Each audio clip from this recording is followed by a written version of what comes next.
এখনো নানাভাবেই নানা কিসিমে গণতন্ত্র বিরোধী শক্তি এবং পতিত স্বৈরাচারের দোসররা, তাদের সহযোগীরা নানাভাবেই কাজ করছে এবং একটির পর একটি ঘটনা সারা দেশের মানুষকে ভাবিয়ে তুলছে, আতঙ্কিত করছে, তাদেরকে উদ্বেগ উৎকণ্ঠায় নিমজ্জিত রাখছে।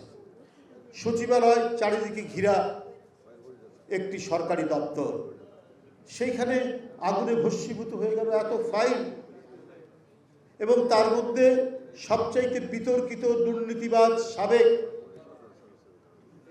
ক্যাবিনেট সচিব, যার নামে তদন্ত হচ্ছে, তার ফাইলও পুড়ে গেছে।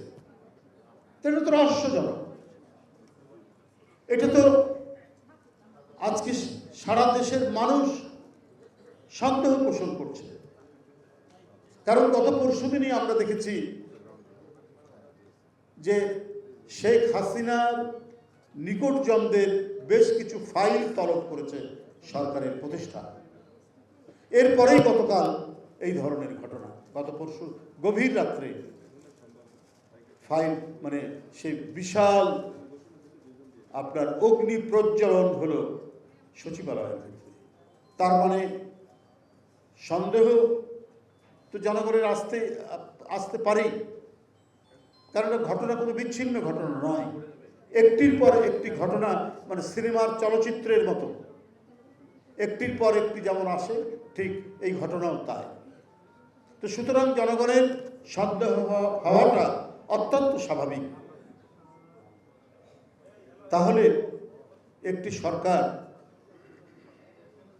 অন্তর্বর্তীকালীন সরকার যারা হয়েছে, তারা তো এই দোষরদেরকে চিহ্নিত করে আপনার ব্যবস্থা নিয়ে গণতন্ত্রের উপযোগী একটি সরকার, বা যে বৈপ্লবিক চেতনা নিয়ে এত ছাত্রের আত্মদান, এত মাসুম বাচ্চার আত্মহুতি, তাদের স্পিরিটকে লালন করে প্রশাসন সাজানো হয়নি। সেই শেখ হাসিনার দোষর, সেই আওয়ামী ফ্যাসিবাদকে যারা প্রকারান্তরে যারা সহযোগিতা করেছে, সেই সমস্ত প্রশাসনের লোক, পুলিশের লোক যারা মুজিব কোড পরে আপনার ওসিগিরি করেছেন, এসপিগিরি করেছেন, ডিসিগিরি করেছেন, তারাই প্রমোশন পেয়ে আজকে সচিবালয়ের বিভিন্ন পদে তারা বসে আছেন। কেউ জয়েন্ট সেক্রেটারি, কেউ এডিশনাল সেক্রেটারি, কেউ সচিব। তো তারা ডক্টর ইউনূস সাহেবের সরকারকে আপনার সহযোগিতা করবে কেন?